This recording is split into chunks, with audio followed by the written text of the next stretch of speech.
Armada Book 5 Chapter 6, The Ninjas Part 3.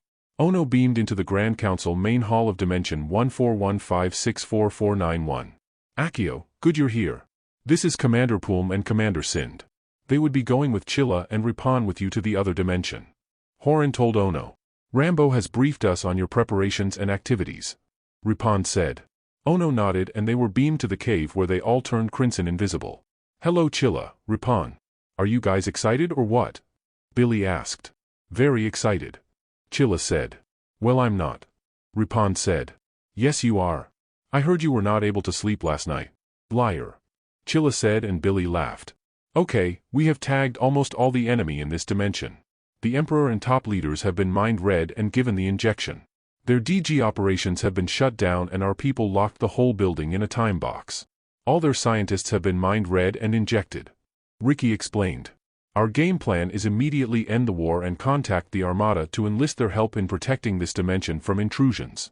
Before doing this we will appear before the Council and tell them we will end the war and would ask for their help in dealing with the interlopers by giving us access to the operations. Billy said. When you meet your counterpart selves in the other dimension you might suffer a big headache. It may not happen at once but in a few days. By then you probably have left for home. Rabina said. Let us go. Billy said. Rabina opened a DG window to Dimension 711-1522 right into the cave and Rambo beamed them in. Nissel was there to greet them. Welcome back guys. The stage is set. The Grand Council is meeting at the main hall and they are concerned because lately the Armada progress has noticeably slowed. They are also meeting about news that the Emperor and his top leaders have taken flight. Billy nodded. Rambo, beam their holograms in. Nissel said. Greetings, we come in peace. Chilla said then proceeded to introduce the group.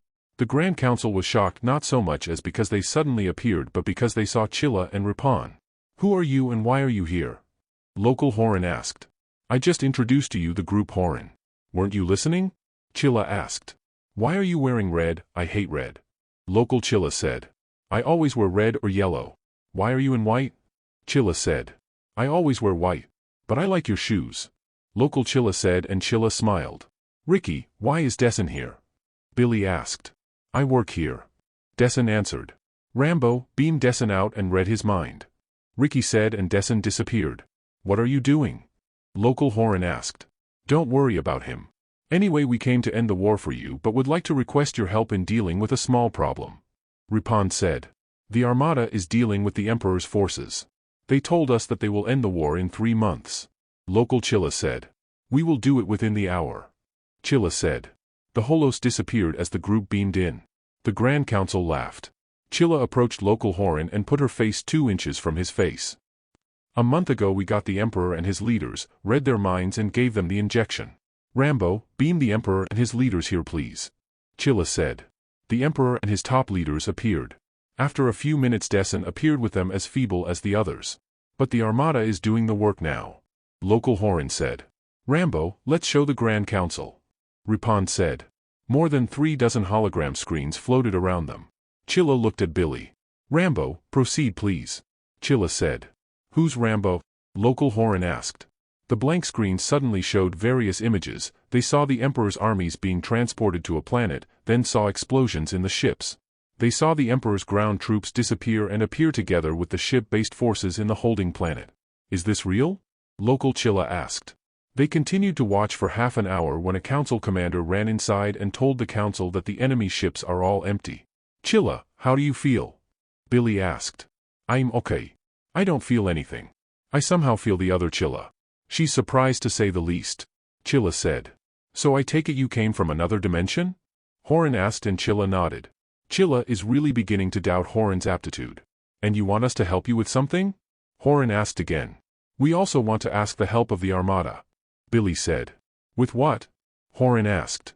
Rabina took the task of explaining that the Emperor in this dimension, pointing to the feeble Emperor, have sent out teams into several thousand dimensions to instigate them to send even more teams to other dimensions to help the other Emperors with technology and to tell them to kill the Armada personalities. What would you ask us and the Armada to do? Horan asked. What do you think? Chilla countered looking at Horan. How should I know? Horan exclaimed.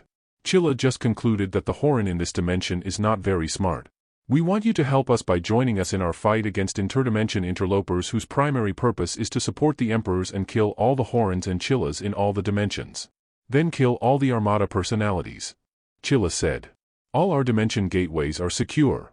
Local Chilla said. No, they are not. Dessen gave the Emperor the technology and we just took possession of them in planet Sarban. Ripan said.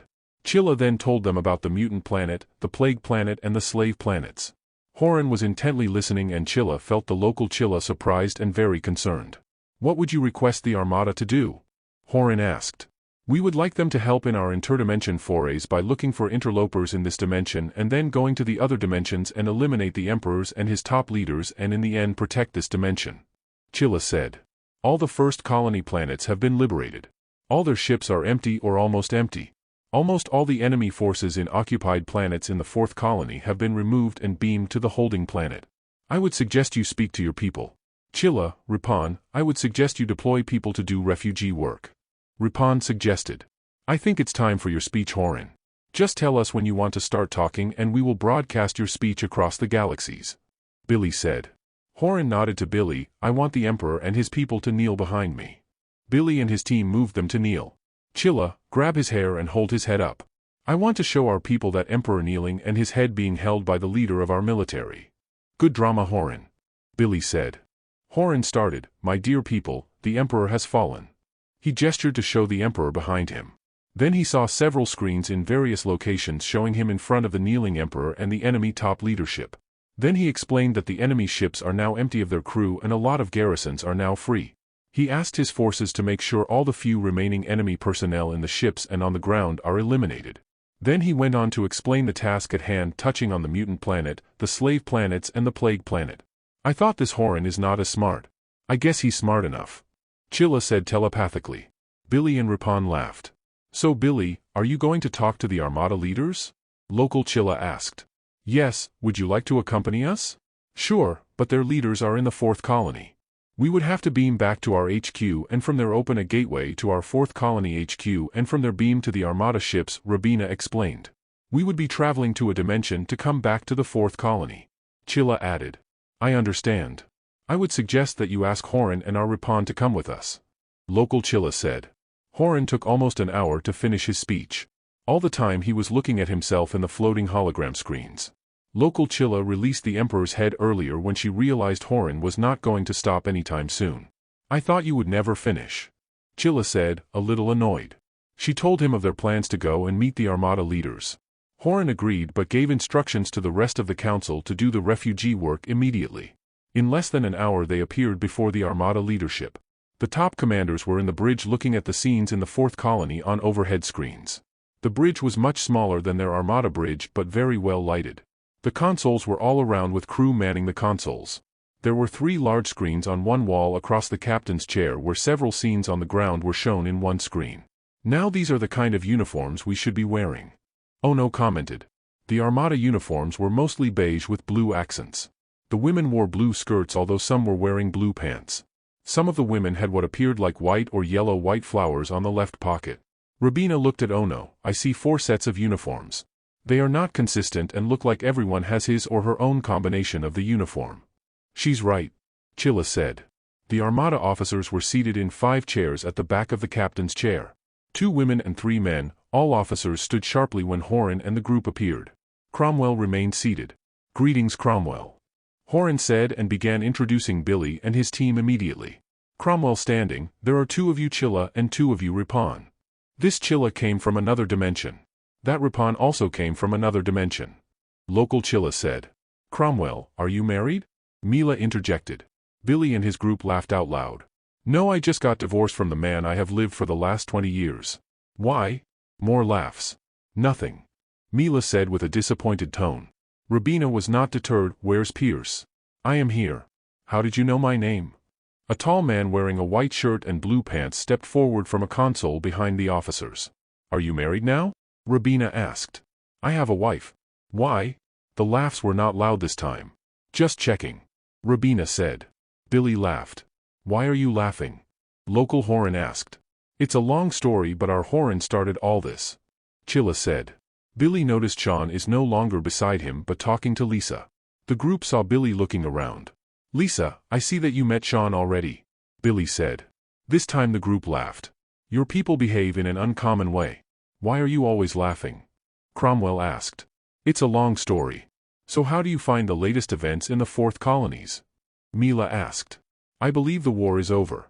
I have ordered my people to help the Maccabee forces to remove the few remaining enemy forces. I have dispatched 10 ships to the planet where the enemy were beamed in by unknown forces. Cromwell said. Yes, Cromwell, it is really strange that the enemy suddenly find themselves in a planet. Local Chilla said. You are telling us that you have nothing to do with these things? I thought you were responsible for these. Billy exclaimed. Not us. Cromwell answered. I also thought you did all of these things. If you did not do them, who did? Local Ripon asked. Now he is really into the game. I have no idea. Horan, who are these new group with you? Cromwell asked. We are their human consultants on military, social and entertainment affairs. We are also actors and entertainers. Billy explained. Rabina changed her image to Horan and then to Cromwell. This time Cromwell and his people laughed. Then Mila changed to Pierce and Sean changed to Lisa. More laughs. Cromwell, our consultants would like you to help us with something. Local Horan said. Rabina again took the task of explaining while in the image of Cromwell. You're joking, right? Cromwell asked. They all turned to their original selves. Billy and his group assumed a very serious look. Rabina looked at Cromwell. Just because you can see that there are 2 Lisas, 2 Pierces and 2 Cromwells, 2 Chillas and 2 Ripons, you think we are joking? Chilla told her telepathically, that did not seem to sound right. Rabina smiled at her. We are not joking but dead serious. Always remember one fact, all jokers are serious people, dead serious about their joking jobs. Billy said and Horan laughed. Commander Cromwell, I believe the threat is real. We avoided a Maccabee armada of 10,000 ships moving to our galaxies 2 months ago. We did not know why we would find them going to our galaxies but now the reason is clear. They were dispatched to kill the armada leaders. Lisa said. Who are your leaders in your armada galaxies by the way? Billy asked. Our great leader's name is William and come to think of it, he looks a bit like you but older by say 10 years. Who else? Rabina asked. The commander of the first galaxy command is Andrew, the second is Timothy, the third is Albert, the fourth is Tony, the fifth is Kirk, the sixth is Alan, the seventh is Ellie but was substituted by Jeffrey, the eighth is Linda, and the ninth is Jackson. The 10th Galaxy Command is under me and our group was the group furthest out and we decided to help with the Maccabees problem since nobody could take the job except me.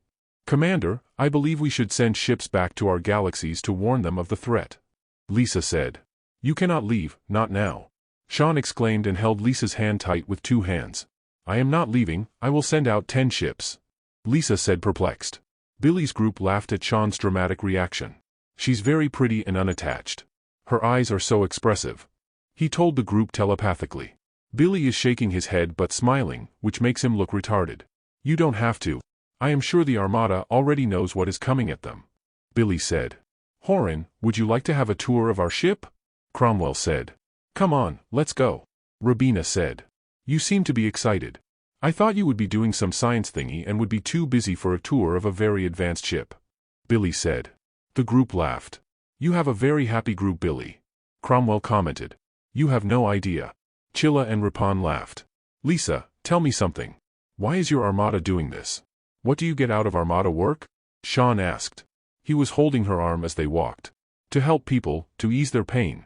To free the oppressed and those enslaved. To remove the bad guys from the galaxies. We all volunteered for the job.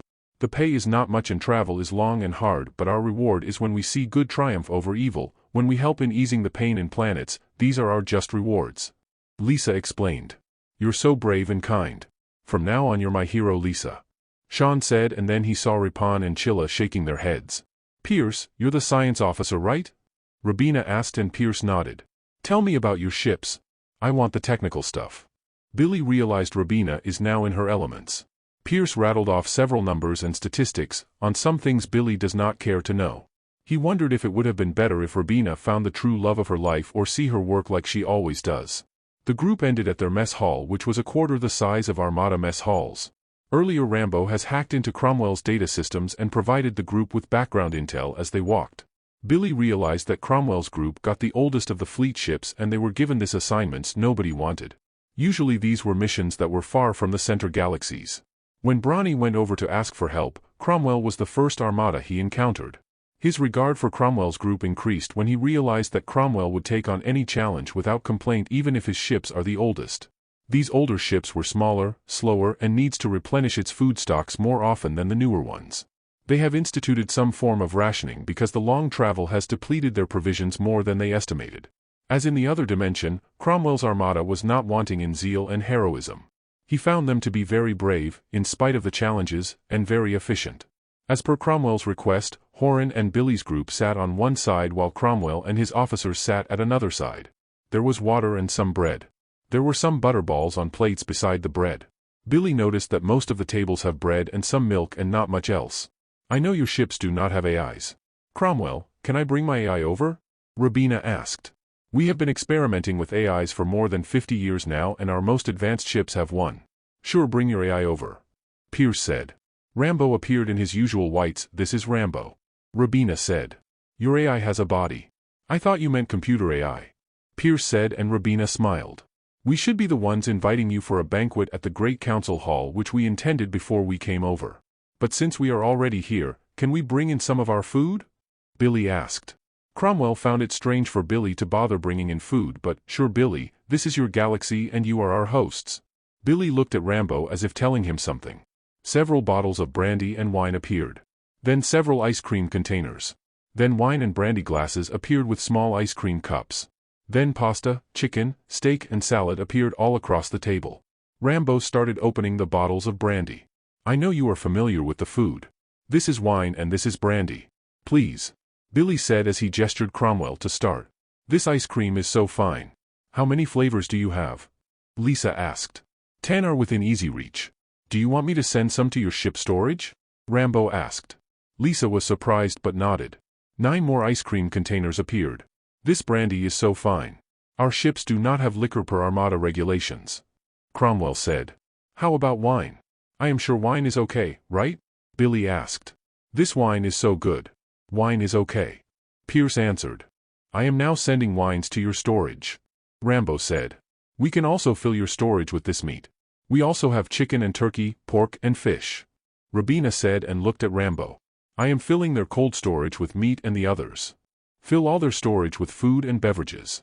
She told Rambo telepathically. Billy nodded. Billy stood and with a brandy glass in hand, I would like to propose a toast to our brave brethren who traveled the galaxies for more than a year to help our galaxies rid ourselves of the oppressors. To our eyes, you are already heroes of the highest order. He clicked his glass with Cromwell and Chilla and drank. Then Horan stood and proposed a toast, then Cromwell proposed a toast. The two Chillas proposed a toast, then Sean, then Pierce. In short order they were tipsy. Except for Robina, Lisa and Sean who were quietly talking to each other. Cromwell, we would like to offer some technologies to you to help you do your Armada work. Robina please. Billy said. Robina stood Cromwell, as Armada people you go out and risk your lives to help galaxies. Armada work is a thankless job. We cannot pay you with money or promote you. We can give you the best in Armada ships but it will take time. Right now we feel that we should help you do your work. We will provide you with Armada-class data systems for 400 ships together with useful technologies from aliens spanning more than 40 BLY. We will provide you with a targeted beaming technology that can target beam an object up to 90 MLY. We will provide you with a backup generator technology that will power your whole ship. We will provide you with communication systems that will link 40 BLY of space. We will provide you with 10 medium formulators linked to the data systems. These formulators can make anything for you, like food or equipment parts. You will never need to go down to a planet to replenish anything. We will also provide you with faster engines that will fly 30 times your speed, but they would come with the Armada-class ships.